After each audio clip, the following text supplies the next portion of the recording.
All right. So I'm waiting on the connection right here. Look like there it is right there. So we're gonna start right now. And this is the second installment of what is recovery and recovering from what. And I believe I did a session like 2 days ago. And I'm going to keep moving on, pushing on with this one. This is the second installment of the topic is what is recovering and recovering from what. And in my last one, I talked about I shared one of my experiences on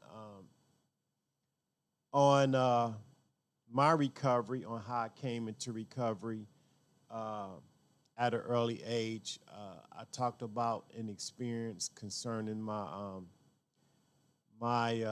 parents and how I believe that the addiction had set in at an early age, probably at about uh, 3 or 4 years old. And basically, what I was trying to do is trying to establish a point in which I believe that my addiction had how I came in contact with the addiction, and I call it transference of addiction. And transference of addiction is when one person comes in contact, with another person's addictive behavior. And mind you, again, I'm not talking about symptoms. I'm not talking about, when I'm talking about symptoms, I mean like uh, the primary symptom for alcoholism is alcohol.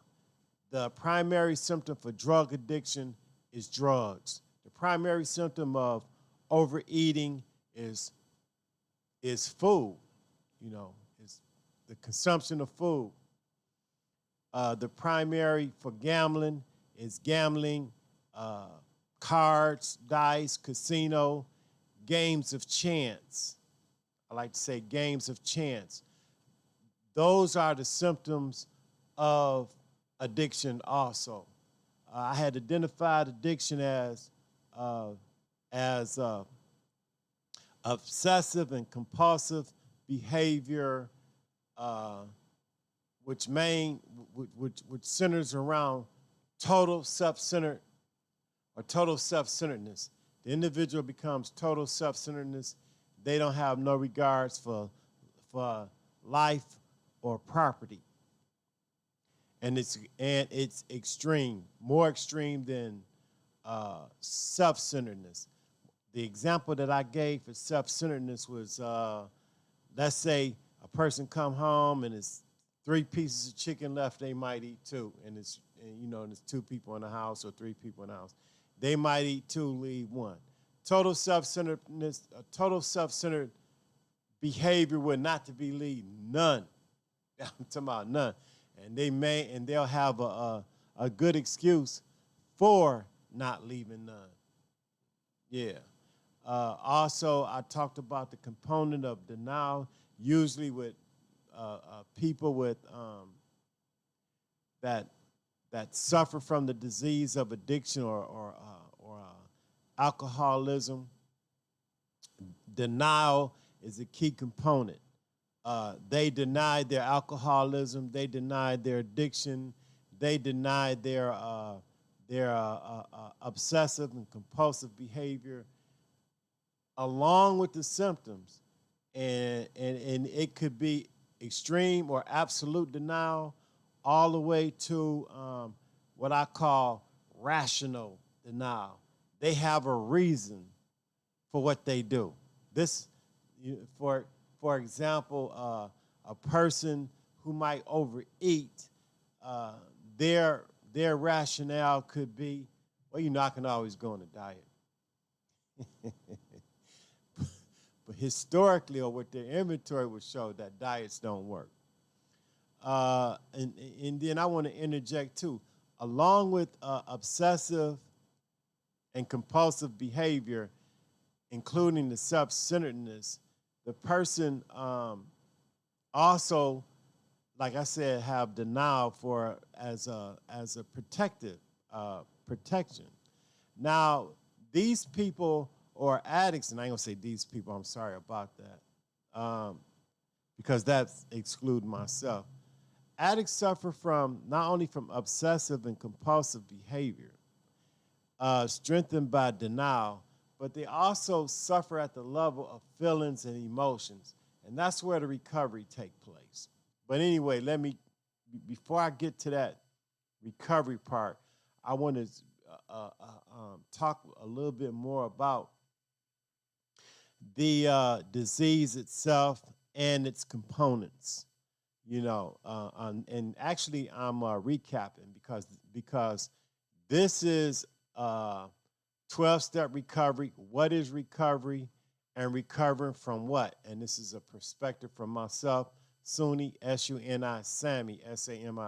And the reason why I'm spelling my name because if you go into YouTube and you put my name in, if you can't find me up under the 12 steps of recovery, then put my name in and all my videos will pop up. So back to my topic again. What is recovery, and recovery from what? So I established that recovering from a trauma that affected the individual on all four levels: mental, physical, spiritual, and emotional. And the trauma results in the physical. In other words, the trauma that's the way it could be seen or expressed. And it's expressed through some type of a symptom, whether it's like what I mentioned: food, sex, fantasy, power tripping, working, and denial is a key component. The addict will also believe that they're the one not with the problem. They'll say it's you that got the problem. You know what I'm saying? You might have some stuff going on, but they are so calculating that they have the ability to point a finger at something about another individual instead of looking at what's going on in their life and their own demise. Yeah. So anyway, so moving on, what I had established was how the addiction can be transferred from one person to another, establishes itself in the person's life in the four levels, or the makeup of the human being, which is mental, physical, spiritual, emotional. Mental, physical, spiritual, and emotional, and how it establishes. And then we look at how the symptoms causes the person's life to be what? Unmanageable. They can't manage their own affairs, or they don't manage their affairs effectively enough, because there are different what we call bottoms, or the symptoms affect each person differently. Some people might go to different extremes with their symptoms. They could go to jail. They can end up in prison. They can end up in a hospital. They can go mentally insane, or have mental problems. Yeah. They can become a derelict in terms of not being able to manage their own life. Somebody might have to supervise their lives from them as a result of their own symptoms. So when we talk about, or when I talk about what is recovery, and recovery from what? So I believe I have established the what. Now going into what is recovery, and what recovery in essence, what it is, it's a program, and a program is defined as as an organized, for simplicity, is defined as an organized way to treat your addiction. And how we looking at this is we looking at it from the 12-step standpoint, and it doesn't matter what step right now, uh, uh, for simplicity, it doesn't matter what program that you, or what 12-step program that you as an individual belong to. Doesn't matter, because like I said before, and what I believe is that 12-step principles are never in conflict. It's just how the individual uses them. Some people go to Alcoholics Anonymous. Some people go to Narcotics Anonymous. Some people go to Overeaters Anonymous, or Sex Anonymous, or 12-step for Christ, or you can go anywhere. However, since spiritual principles are never in conflict, spiritual principles will always work. When applied, they will work. When I also talked about being honest, open-minded, and willing. Being honest, open-minded, and willing are the keys to this 12-step process. In other words, I'm talking about being honest, I'm not saying telling the truth. Well, yeah, I'm an addict, or yeah, I'm an alcoholic, that's an admission. In this case, honesty is more than just an admission. Admission is just the first component. The second component of being honest is a behavior that's consistent with the admission. So if I say I'm an alcoholic, an honest behavior could be one or two things. Either I'm going to maintain being an alcoholic and keep indulging in alcoholic behavior along with its primary symptoms, alcohol, or I could say I'm an alcoholic and I need some help, and then I can go get some help, whether it's through a treatment center, whether it's through a 12-step program or church or whatever. But the behavior has to be consistent with the admission. So moving on with that. However, I'm talking about 12-step, the 12-step recovery process. So anyway, moving on, we got the honesty, then we have open-mindedness. And open-mindedness, I just define as being objective, having an attitude that is objective, meaning that I'm open to suggestions, as we say in the program. Being open to suggestions, being at a point where I'm ready to what? Take some advice, take some suggestions. Mainly the suggestions and the advice comes along with how the steps should be how the steps should be applied in my life.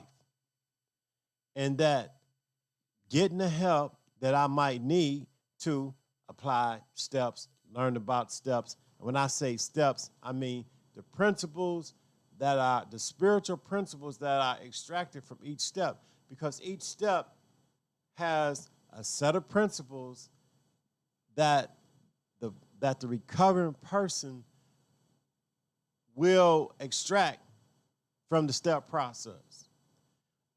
Being willing to do what it takes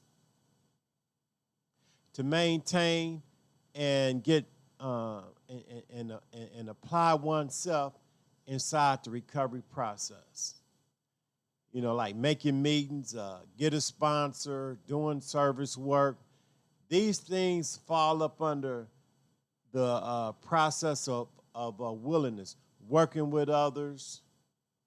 Yeah, these things right here. So inside the recovery process, there are certain things, and when I say the recovery process, of course, I mean the step process. Inside the step process, these are the things that are necessary: the honesty, the open-mindedness, the willingness. Attitude is very important. I think attitude for me is about 80% of recovery. Yes, attitude. Having the attitude that I can recover, that I can get this not only that I can recover, that I can get clean, because, or I can get sober, or I can get my gambling, or I can stop gambling, or overeating, or my sexual behavior, or my fantasy. I had identified fantasy as an addiction. Not wanting to be in the here and now, and I want to take a little time out to say, fantasy, from my own experience, is a part of addiction itself, because when a person is engaged in the symptoms of addiction under the justification and the rationalization part of their using their primary symptom, believe me, fantasy is a great part of that. What if and if only? How about that? When the individual is talking about what if and if only, and I could, and using this type of verbiage, understand that a lot of that is mixed up in lying to yourself, and lying to self has a lot to do with fantasize. So fantasy as a key component of addiction is right there. I talked about attitude. So moving on.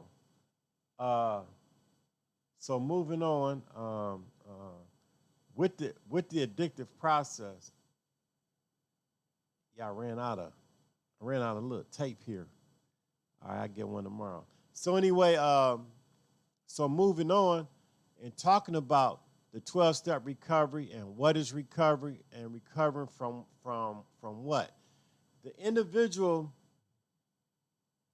has to take an inventory to find out what it is they're recovering from. In other words, what traumatic event or events played a part in them becoming retarded mentally, physically, spiritually, and emotionally.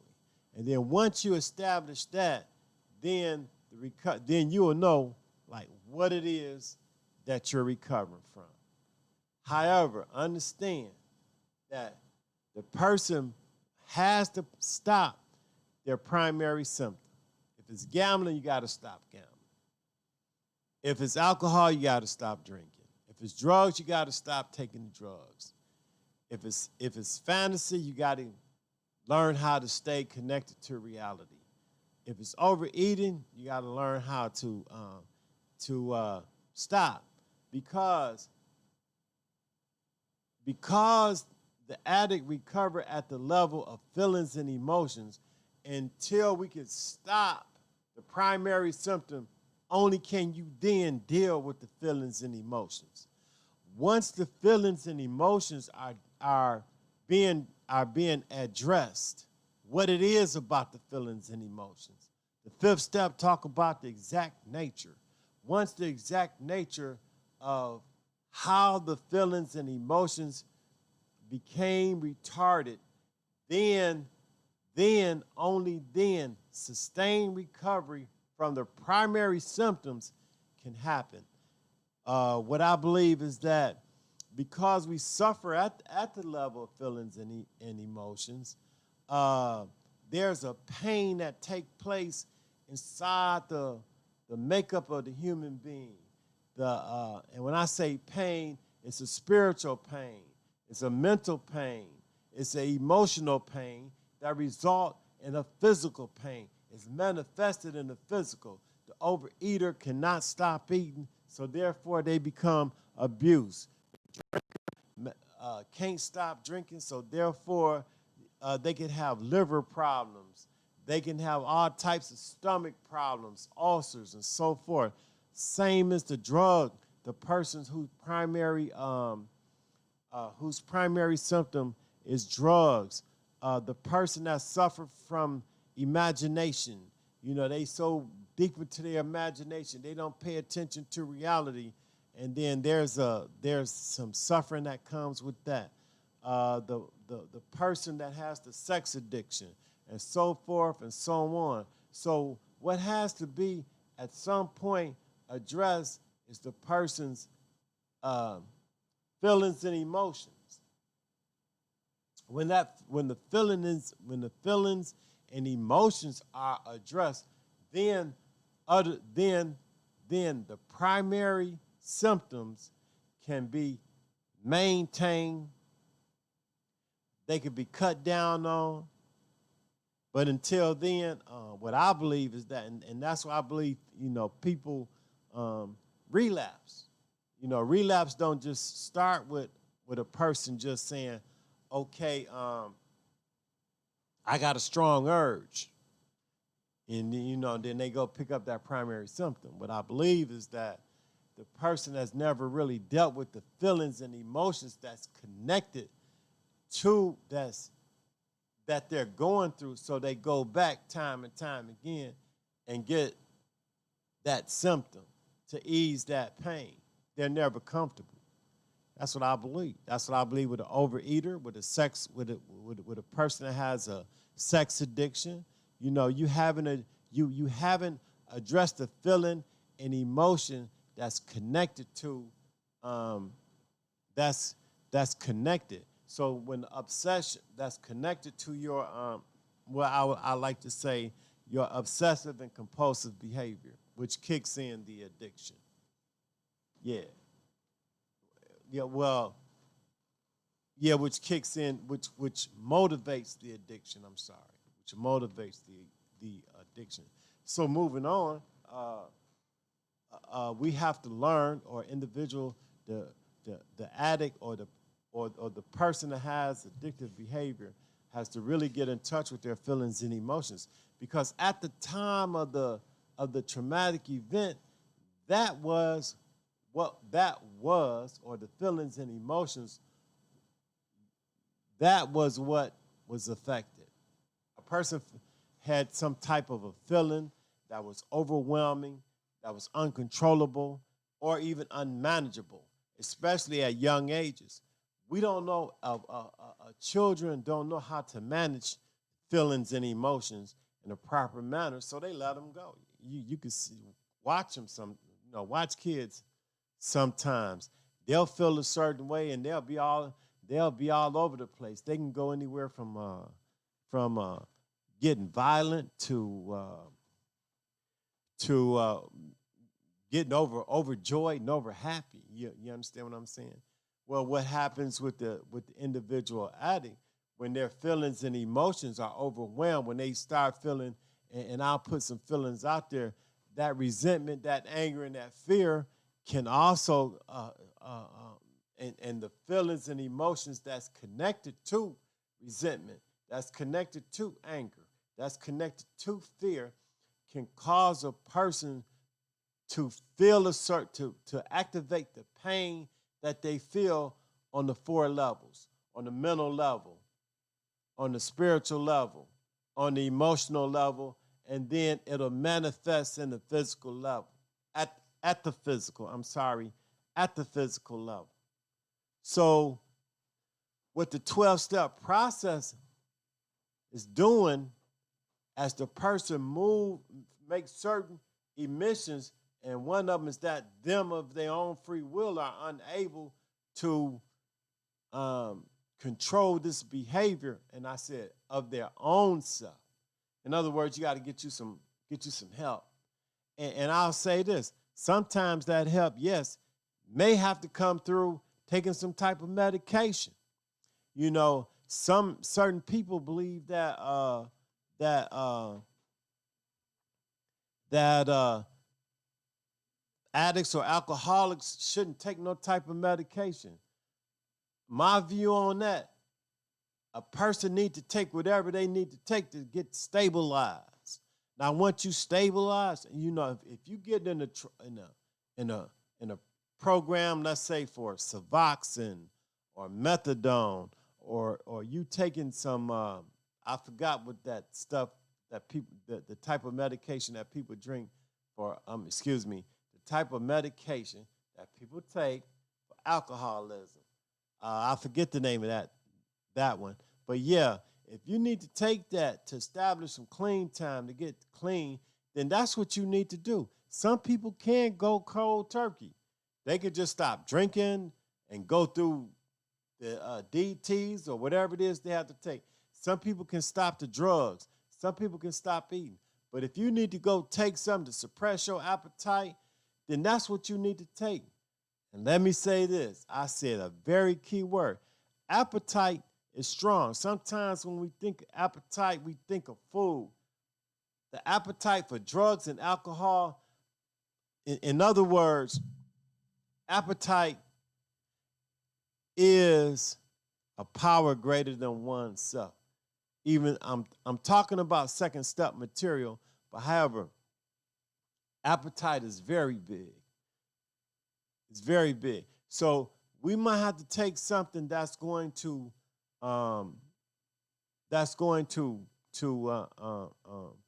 control our appetite or control the individual's appetite. And for me, in my view, there's nothing wrong with that. You know, there's nothing wrong with that, provided the individual, I'm taking my headphones off, provided that the individual is on a program to wean themselves from that. And let me get my tea over here too.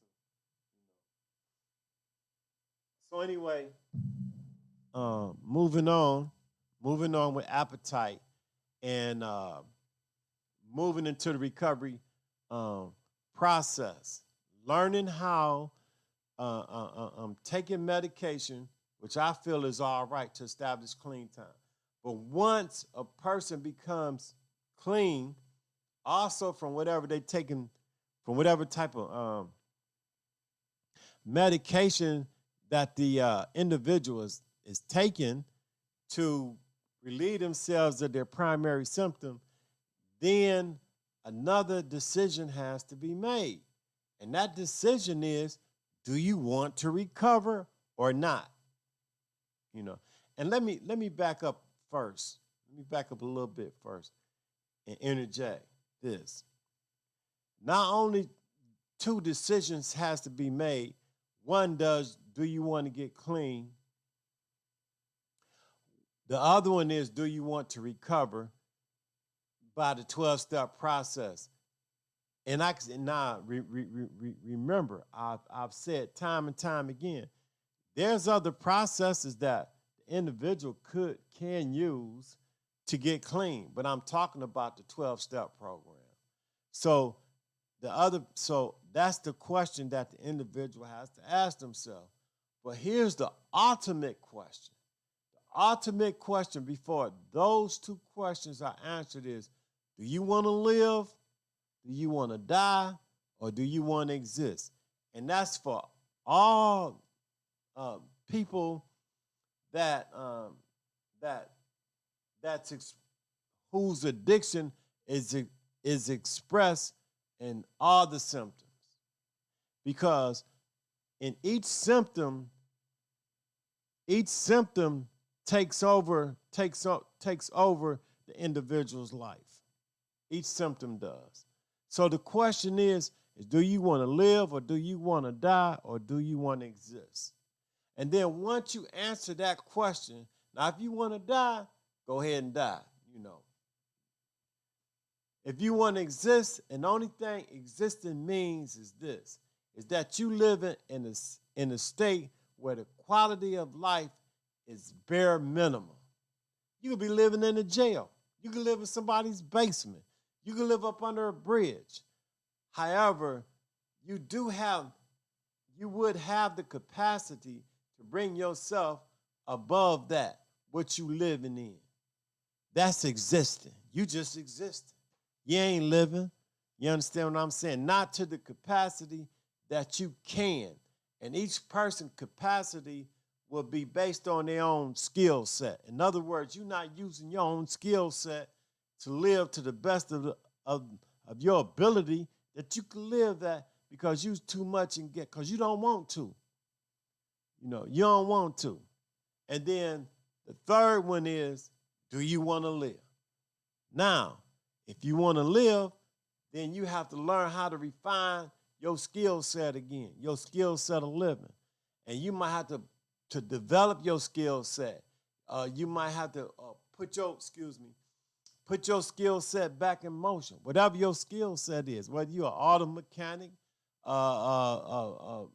you do horticulture, you work in the plant, you're a plumber, whatever that skill set of yours is, man. So the question is do you want to live? Now, if you want to live, then you enter into the 12-step process. Inside the 12-step process, what you begin to do is you start taking a look at self, not nobody else, not your mama, your daddy, your husband, your kids, none of that. You come into reality, and I said reality because remember what I said about addiction, no matter what your primary symptom is, you was living in some type of a fantasy world. So you had to come back. So the individual must come down and must come to what we call earth, come down to earth and start looking at some things about your life, your attitude, mentally, physically, spiritually, and emotionally. And the inventory has to be taken. Once the inventory is taken, then the addict or the addictive person can have direction.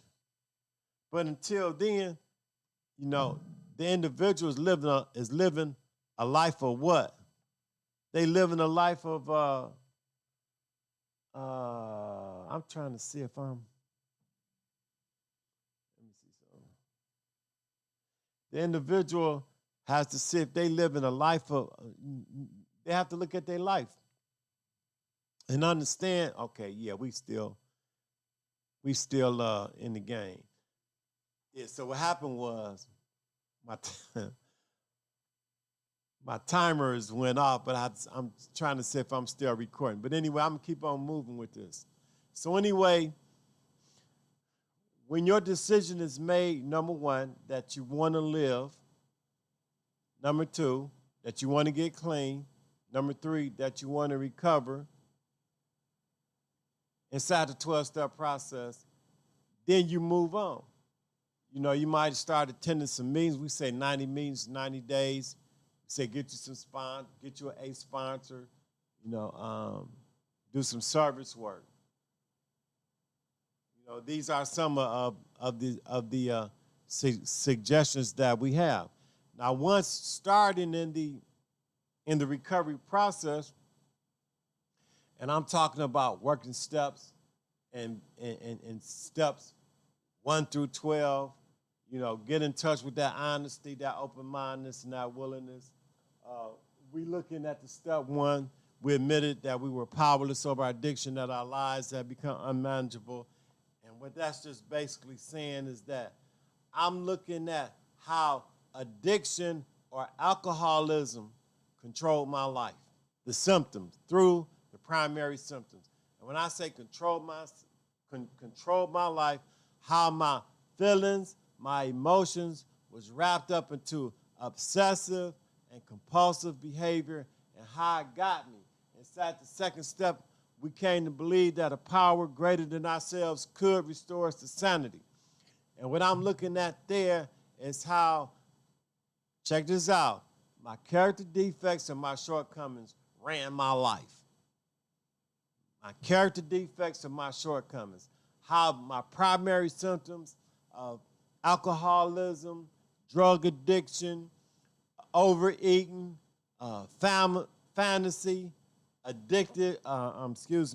gambling, and games of chance ran my life. Along with sex, my sex addiction, and all those primary symptoms of addiction, how obsessive and compulsive behavior ran my life, how I was unable to manage my feelings and my emotions. Because at the level of feelings and emotions, that's how I'm going to get better. That's what's out of kilter. That's what's out of whack. That's where my pain lies, inside my feelings and my emotions. I was feeling bad. I was emotionally off balance of traumatic events that ran my life. And let me say this about traumatic events. It don't necessarily have to mean something that happened to me. It could be some things that I've done to somebody else. However, when I take the thorough inventory and I'm honest about the inventory, I will see that I might have done something to somebody that was done to me first. Yes. So that's why the inventory process is very, very important. And when I look at that second step, we made a decision to turn our will and our lives over to the care of God as we understood him. And for simplicity, not only, but what is suggested most of all is that I make a decision or I become willing to work the 12-step program, the steps in the order that they're written in. And I'm willing to get the help necessary from fellowship, sponsor, and literature, anything else that's connected. That I'm ready to learn spiritual principles and how to apply the spiritual principles in my life. That in the fourth step, we made a searching and fearless moral inventory of ourselves. And when I say searching, an example that I gave in video 1 of the 12-step recovery, what is recovery and recovering from what?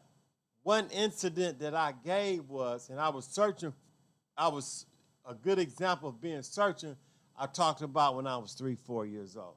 That was being searching. And I was in the fearless part, and the fearless part is broad. But when talking about being fearless, is that talking about situations in my life that are and were sensitive. And I talked about my mother, I talked about my father. Man, that's sensitive. So that's searching, and that's fearless, because people will criticize that. And I'll say the people that criticize it, and I'm going to say it, are very fearful people. Because what's happening is, when I become fearless, I'm really getting, when I become searching and fearless, basically what I'm doing is I'm being honest to the best of my ability about situations that occurred in my life that I believe affected me. Yeah. So moving on, we go to the fifth step. We admit it to God, to ourselves, and to another human being the exact nature of our wrong. And so the admission to God, well, some people say, well,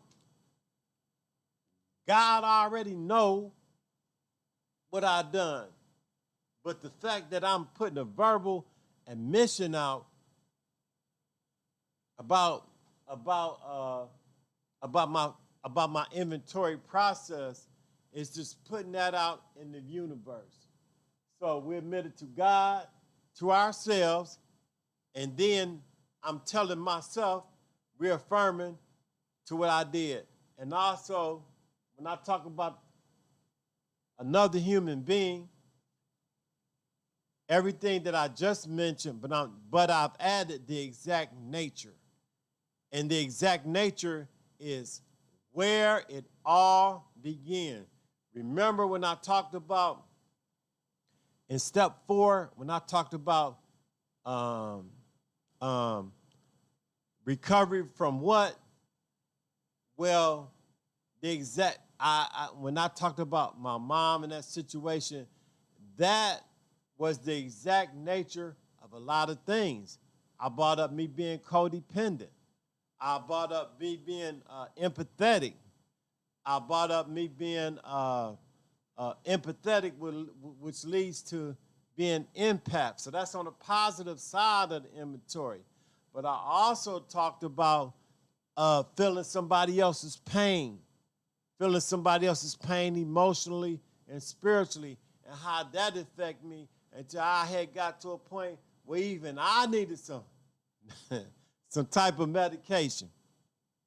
So what's happening inside the exact nature is taking me to a point where I can see how certain things started for me.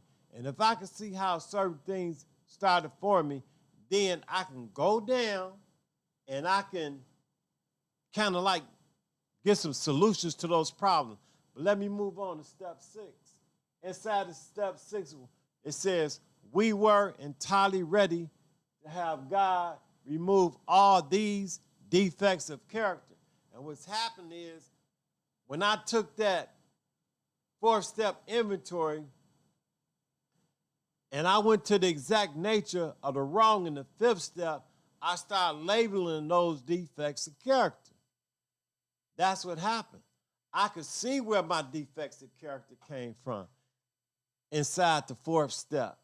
I talked about it inside the 5th step with another human being. I admitted to God and to myself that this is where this came from. Somebody helped me see where my character defects come from. And then when I move on to step 7, we humbly ask him to remove our shortcomings. The shortcomings. What is the shortcoming? Well, I got character defects and I got shortcomings. Inside the character defects is something like I have, like a scratch on my glasses. A scratch on my glasses is just a defect in the glasses. But when I try to see through that scratch, it's a shortcoming. So in other words, a shortcoming ain't nothing but a character defect in motion. That's all it is. It's a character defect in motion.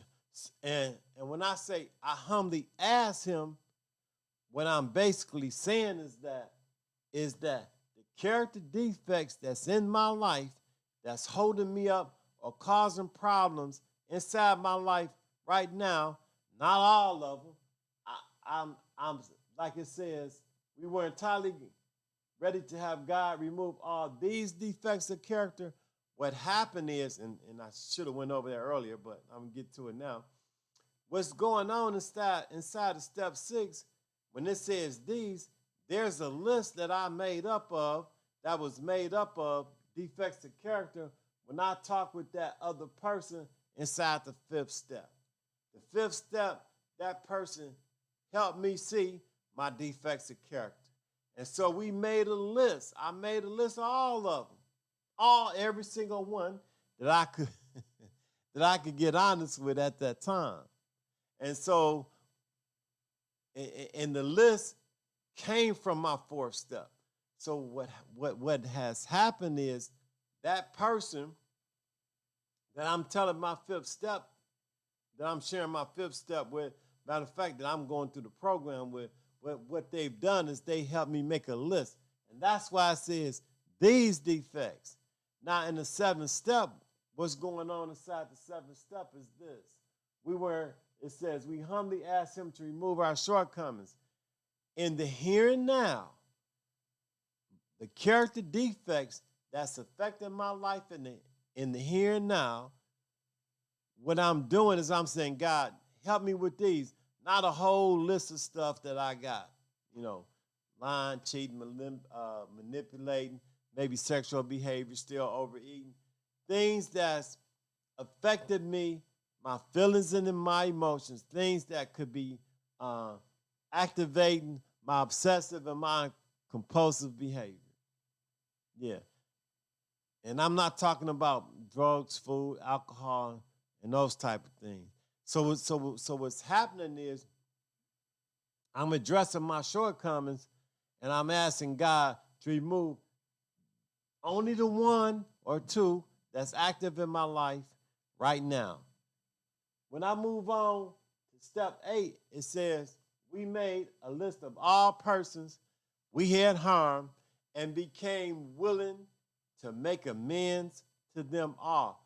And the only thing that's just saying is that first, I'm going to make a list of everybody I harmed. Now on that list, check this out. I look at the relationship between me and the people that's on the list. Mother, father, sister, brother, myself, God, community. And then what I do is I look at what the relationship is based on and does it and do and what would happen inside that 8th step is it'll determine is if I need to make a amends or not, or what type of amends that I need to make. Because here's the deal. If I had a relationship with a drug dealer,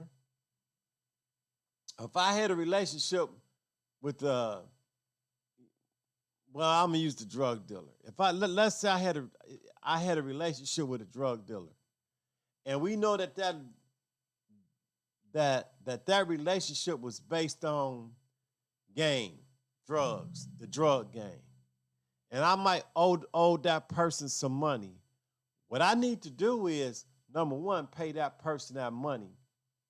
But I ain't gonna go looking for him. I'm gonna tell you that much too. But let's say if I see him, I need to do the right thing. Because number one, I value my life. That's number one. But anyway, but that would be the amends that I made. Looking at me, my relationship with myself. I took myself through this whole gambit of alcohol, drug, overeating, gambling, games of chance. I lost a lot of stuff, and I need to make amends. And the first amends that I need to do, and it's more than just saying I'm sorry, is stop the behavior. I stop that behavior. Once I stop that behavior, what has happened is the relationship with myself automatically gets better. And once I stop that behavior, see, 9 times out of 10, the behavior that I was practicing on myself, I was practicing with other people. So once I stop this behavior, what happens is I get better and the people around me get better.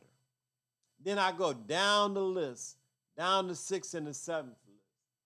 Inside the 9th step, it says, we may direct amends to such people wherever possible, except when to do so will injure them or others. First thing I need to realize is that I am others. I am others. When it says we may direct amends to such people wherever, and it don't say whenever. That means I don't go looking for people to make some type of amends to. Nah, the situations from my experience have always presented themselves for when I need to make amends. I remember one time I had a person on my, and for the sake of anonymity, I had a person on my list, and they were real close, family. And what happened was I was going to go and make amends to them. I was telling my sponsor about it at the time. I said, well, I'm gonna go over here. I'm gonna make this amends. He said, no, don't do that. Don't do that because you might hurt that person. They, you know, number one, if they ain't bringing it up, leave it alone. Change your behavior though. So what happened was I had met up, I had just happened to hook up with the person. And we was talking and we started talking about some stuff that happened a long, long time ago, way back when. And I brought it up. And I said, remember that time I exhibited this behavior? And they said, Rusty, you was crazy at that time. You was real, real crazy. You was off the hook, and I had to let them know that, I loved them and I did not mean that. And it was like, well, okay, I forgave you a long time ago. I said, well, I was really feeling guilty about it. And that's one thing that this step is designed to do, or the steps is designed to do, to actually decrease or get rid of our resentment, anger, guilt, and shame.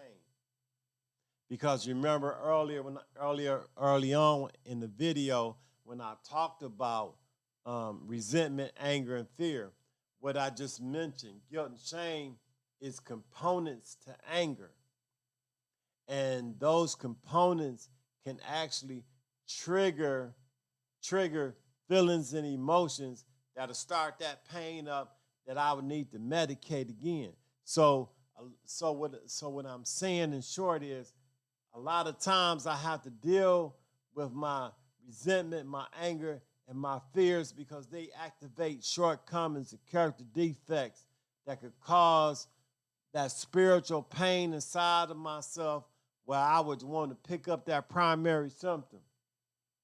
Can't stop eating again, having outlawed sex again, illegal sex or whatever. Wanting to pick up, wanting to drink, want to go into that imaginary land, imaginary world again. Feel me? So what happens inside the 9th step is, and as I go through each step is designed to purify my feelings and it's designed to treat my resentment, my anger, my fear, my guilt, my shame, my self-loathing, and bring on remorseful, forgiving, loving, caring of self. And in turn, that causes the spiritual growth. That causes the spiritual growth within self. And I begin to what? Heal myself. And then I'm able to what? Heal others. I can heal people through the sponsorship program. That's why recovering people in recovering in 12-step recovering programs, and I'm not saying that this is exclusive to people in 12-step. What I'm about to say is exclusive to people in 12-step recovering programs because it's not. However, we become empathic.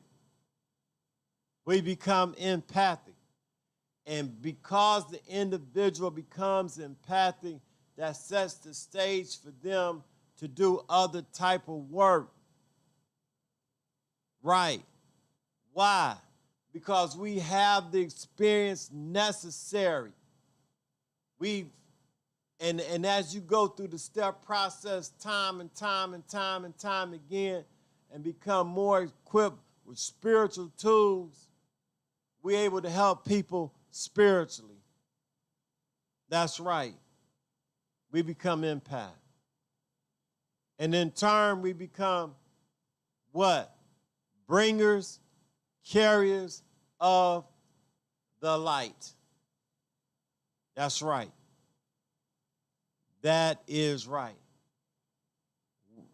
So moving on. I was on step 9, and let me make sure I did step 9. Say we may direct amends to such people wherever possible, except when to do so will injure them or others. Will injure them or others. In other words, we're not going to bring up nothing that's going to bring somebody some type of embarrassment. Sometimes you have to let that go.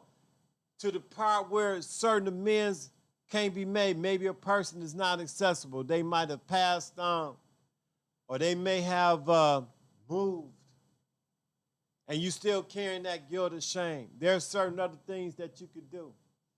If they passed on or they moved, you can write a letter. Matter of fact, you can do whatever is necessary, whatever it takes to heal self. Yeah, to get relief, to get some relief. Inside of step 10, we continue to take personal inventory, and when we were wrong, promptly admitted it. It's a daily inventory. It's a daily inventory, and this is another thing about people in 12-step programs. It's suggested that we look at ourselves daily at our spiritual process, at our spiritual process and our spiritual growth. And not only our spiritual process and our spiritual growth, or how we might, or the type of shortcomings we might have inside the 12-step program. That's why this ain't no game. This ain't about just using no dope or no drugs or no drinking or just eating no food. It's about growing spiritually. That's what this whole thing is about, man. Anybody can stop a symptom, but everybody can't grow spiritually. I'm sorry. I ain't sorry. It's a fact. It's a fact. Everybody ain't gonna grow off this. But anybody can stop their primary symptom. However, a certain amount of well, let me go on with the next step. But first I'm going to cruise on through step 10. It says we continue to take personal inventory, and when we were wrong, promptly admitted it. In other words, when I see where inside my 12-step program, where I've become the falter, and I find the principles that I'm following up, that I actually pinpoint spiritual principles of where I'm lagging at. Because when I need to make some type of amends in step 10, it's something I'm not doing. Obsession and compulsive behavior done kicked in again. Resentment, anger, fear have surfaced again. So that obsessive and that compulsive behavior, once that kick in, my feelings and emotions begin to suffer, and I begin to act out. Acting out. So that's what I'm looking for. I'm looking for the acting out part to locate the spiritual principle, or not locate, but to identify the principles that I'm not working in my 12-step program. That's what's happening. That's what's happening with that. That's what's happening in step 10. So after step 10, what is it? Step 11? It says we sought through prayer and meditation to improve our conscious contact with God as we understood him, praying only for knowledge of his will for us and the power to carry that out. So I want to ask this question, right? I want to ask this question. Who does that? That's what they say these days. Who does that? When somebody say you praying and you meditating every day, say, God, what you want me to do? What you want me to do? Because what I feel, one thing among many that needs to be understood here is that the person in the 12-step program, we consciously know that we are bringers of the light. Whatever that means. And it means something, right? What it means that I'm saying, okay, God, I see the results of my life. Not only do I see myself growing spiritually, mentally, emotionally, and physically, other people see it too. Now, what is it that you want me to do? And I do that through prayer and meditation. Because one thing I realize is not about me. It's not about my behind anymore. Not about me. And when I say it, I mean it. I-T. It's not about me no more. It's about serving others. That's what it's about. And one piece of literature says we become productive members of society. We become productive members of society. I don't care who you is. You need some help? If I can help you, I can. Inside the 11th step, it said we sought through prayer and meditation to improve our conscious contact. I don't be needing all that other stuff people talking about these days. I got a contact with God. Y'all got all this other stuff, fine. Have at it. Let me tell you who I got conscious contact with God.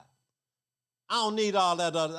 Matter of fact, I don't pay attention to none of that other stuff people be talking about. I mean, that's cool. You know, I'm sorry for laughing. You know, if you got all this other stuff going on, all these other characters and deities and things you got these relationships with, fine, because you might need that. But let me tell you what the program told me, and I believe it. It says, I have an improved conscious contact with God as I understand him, and my understanding is that's what I got. That's what I got. And any other deity or other means, and I'll say means, only thing that is just, I'm old. What's the word I'm looking for? And anything else is just, and I don't want to like minimize it. It's like a second step. It's just that there are other powers, and there are other powers out there. I believe that. And I believe that people have to go through other powers. But what I believe about me and myself, I ain't got to. And I don't have to. Because I've already established contact. How? How did I establish contact? As a result of the other steps. My faith slowly increased. God took the middleman out. God took the middleman out. Said praying only for his will for us. I'm praying for God's will for me. God, what's your will for me? Not only what you want me to do, but what is your will? So inside this 11th step, when I'm saying praying only for knowledge of his will for us, what has begun to happen is my will for myself have become God's will for me, and God's will for me have become my will for myself. I'm slowly giving up my what? My total self-centeredness. I'm submitting that. Yeah, it's piecemeal. It's piece by piece. And some of it is conditional. But that's what I'm doing. If I say, God, I don't say I want a new car, or I want a new woman, or a good woman, or a bad woman, or a sexy woman, or a freaky woman. I don't say none of that. See, God send me a woman. Then I work with what I got. You feel me? I don't say I want a brand new car. I say, give me a car. Because be careful what you might ask for. You just might get it. And then you may not want it. You know. I ask God give me the means to do your will. How about that one? That's what I really ask for. Just give me the means to do your will. Because I know what my will is. My will is all the way back down in that step 1 inventory when I admitted that I was powerless over my addiction and my life had become unmanageable, and I inventoried that and I saw it, and it manifested in step 2 because I came to believe that a power greater than myself could restore me to what? Sanity. I saw all my insanity inside of step 1 when I did the inventory. As I began to get better, I began to get better. In step 3, I made a decision to turn my will and my life over. Now, I'm applying that, or I'm looking at it in step 11. Step 11, only thing step 11 is it sits on step 1, 2, and 3. Step 11 sits on step 1, it sits on step 2, and the step sits on step 3, and it will not activate without me being honest, open-minded, and most of all, willing. I'm telling you, I don't know what to say to you. And when we talk about the power to carry that out, what is that? When I'm praying for the power to carry that out. Remember when I just made that statement and I said, step 11, rest on step 1, 2, and 3. Well, here's the part of step 2 that this part is talking about. In step 2, it said we came to believe that a power greater than ourselves could restore us to sanity. In step 11, it says his will for us and the power to carry that out. That out is what God revealed inside the 11th step. But I need power. I need power to carry that out because whatever is revealed may not be popular with the people around me. Girlfriend may not like it. Kids may not like it. Job may not like it. And it's not so much that it's wrong. It's just unpopular. Because God ain't going to ask me to do nothing wrong. I might convince me to do something wrong. God ain't never asked me to do nothing wrong. Nothing. Even in recovery. I've been doing this thing for 34 years and 8 months. In a couple days. A couple weeks and a couple days. But what has always crept up in my life inside the step is embarrassment. I might feel embarrassed because I'm the only one doing it. So I could feel embarrassment. I could feel some shame. I could feel some guilt. And these are all powers greater than myself. Yes, sir. They're all powers greater than myself. So I could feel this. I can get caught up into feeling a certain way or this way. And so I asked God, I said, okay, God, I know you want me to go over here and talk to these people, but these people don't like me. I could do the Job thing, right? Hell no, I ain't going over there. I ain't going to talk to those people. Then he sent a fish over there, swallow me up, send me over there, spit me out on the shore. And then I got to deliver that message anyway. So inside the 11th step, we sought through prayer and meditation to improve our conscious contact with God as we understood him, praying only for knowledge of his will for us and the power to carry that out. And that is what God has revealed for me that I need to be doing. I may not like it.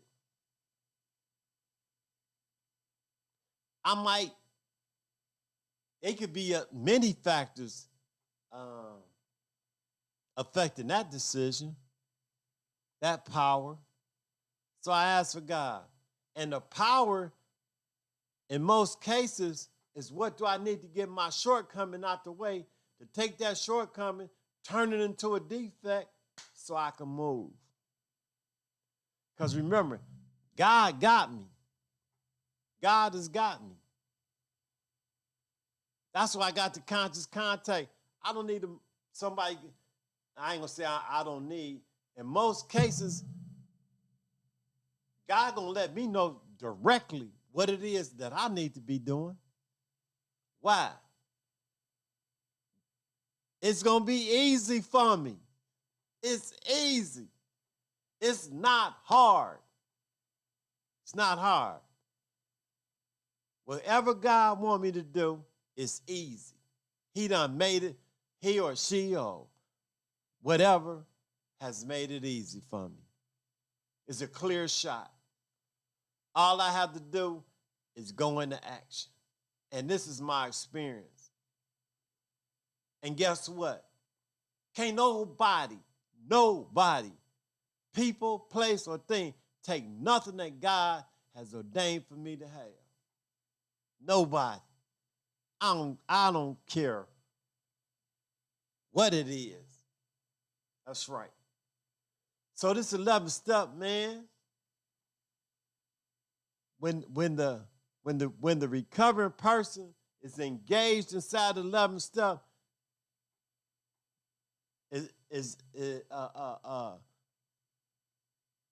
you God's person, like it says in the AA Big Book,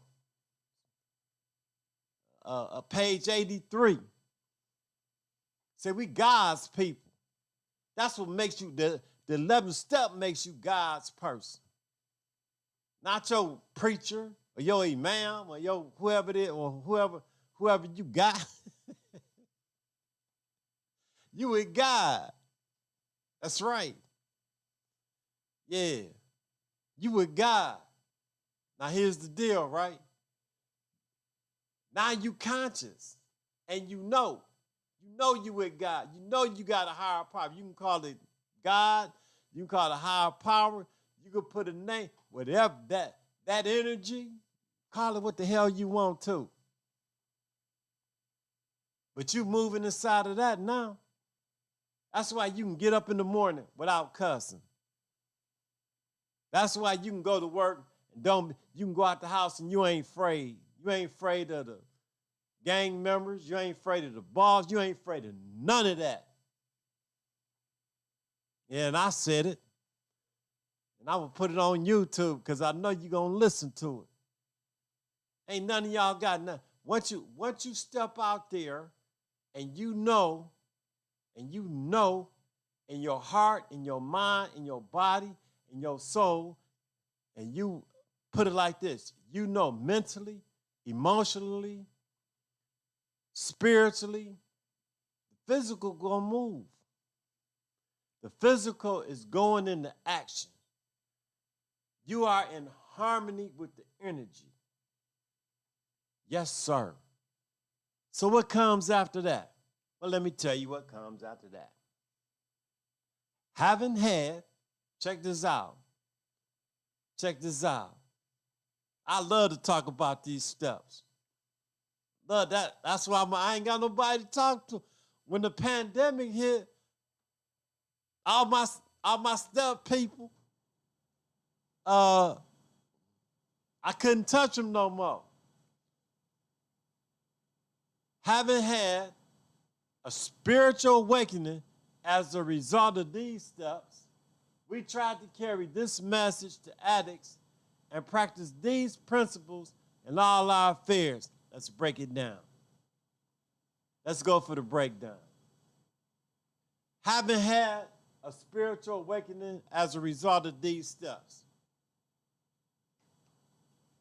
So when I did every step to the best of my ability, what did I have? A spiritual awakening. And what was the spiritual awakening? What was the spiritual awakening? I said, what was the spiritual awakening? The spiritual awakening was that the steps work. That's what the spiritual awakening was. It wasn't that I got a new car, I got a new girl, I got a new kids, I got a better job, I got so much money, I hit the numbers, the lottery. Wasn't none of that stuff. The material didn't have the third dimension, as some people call it, the world, as some people call it, the dunya, as some people call it, didn't have a damn thing to do with it. It was the steps. The steps work. The spiritual program of the steps work. And that's what makes them powerful. So guess what I did? Like I did when I had some good food, like I did when I had some good liquor, like I did when I had some good other stuff. You know what I did? Let me tell you what I did. I tried to tell everybody else. I carried the message. I said the steps work. I was like, who was that dude that jumped on the horse and said the British is coming? Paul Revere. I was like Paul Revere. I was like, yeah, y'all, steps work. Yeah. And you know what I did? 10 step. 10 step, 10 step, 10 step. And what the 10 step to say says, we continue to take personal inventory. And when we were wrong, promptly admitted it. And I practice, in other words, I practice this stuff in all my affairs. Yeah. And when I'm looking that way, I'm looking at, I got the steps on the wall. Right. So this is the second part of, and I'm going to call this, I'm trying to get this thing out the way. I'm going to call it, what is recovery and recovering from what? But it's going to be two. So I got one and I got two. So anyway, I went through the steps a little bit, talked about what I'm recovering from, talked about just a small application of the steps and how they and how they apply. But I also had to let people know, man, in dealing with the 12-step program inside the 12-step process, man, you fall directly up under God. That's right. I did. I don't know what y'all gonna do. And I've been doing this for 34 years. 34. And I'm sticking to my gun. I ain't saying I'm greater or higher than anybody else, but I say I'm blessed. I would say I'm not worried about anything, and I'm not. I got concerns, but one of my mellows, right? Me and one of my mellows was talking, and he said, I was telling him how many, times I had been married and stuff like that. And it's like 5 times, And he said to me, he said, man, every time I've been in a relationship. And I use when they don't go my way. And he said, I just, and you ain't used, I don't understand why, he didn't say he didn't understand. He said, for him, when he get in these relationships and they go south, he used. I don't use. I've been in some painful situations. I've been in some I've been in some pain, man. in the recovery process where I couldn't get out, like recovering people had to come over my house and get me. So we take you to a meeting. We ain't seen you in the meeting in 3 weeks. Yeah, I've been like that. I've been in situations, man. I done I done lost jobs, got fired, all that. Been, experienced death of loved ones. I'm still grieving certain. One year it was so many people died in 1 year, man, that I couldn't go to no more funerals. I had a couple aunties die. I didn't go to their funeral in this one particular year because I couldn't do it no more. I was through, done. I was done.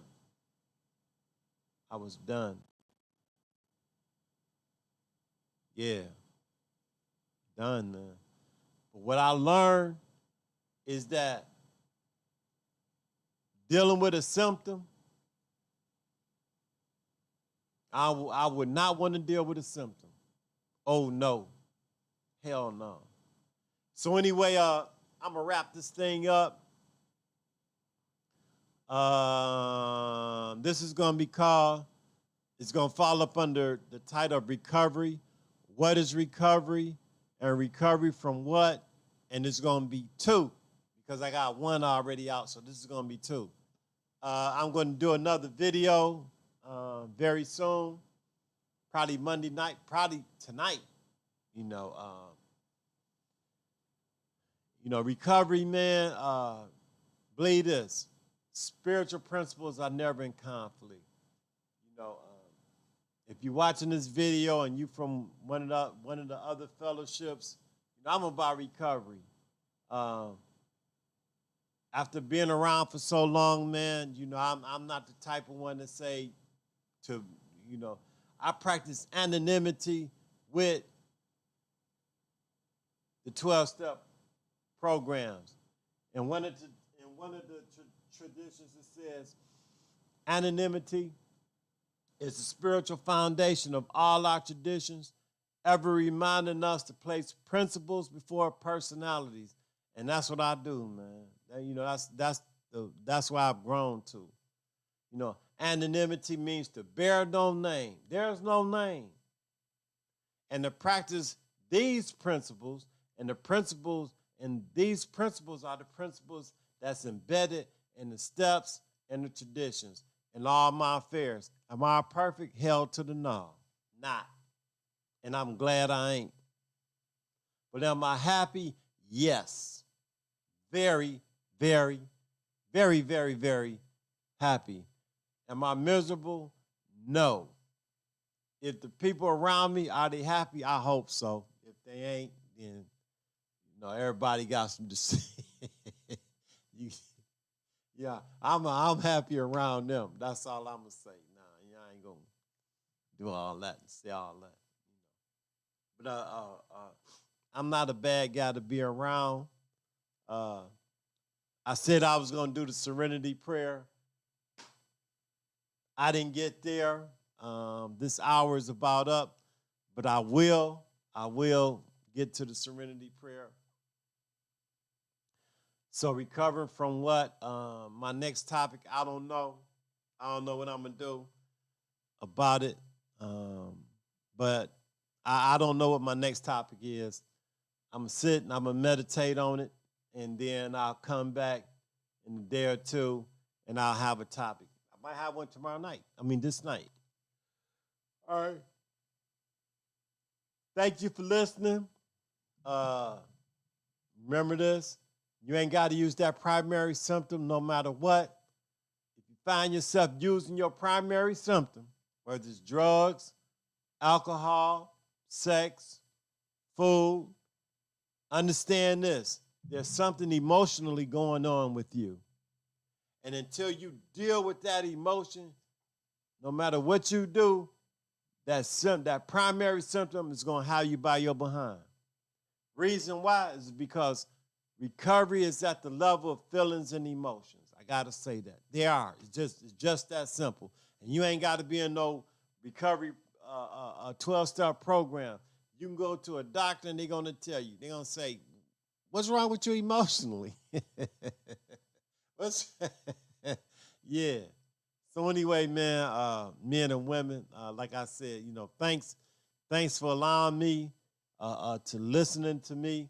Uh, you know, recovery is what I do, man. You feel me? All right. Thank you. And I am going to hit stop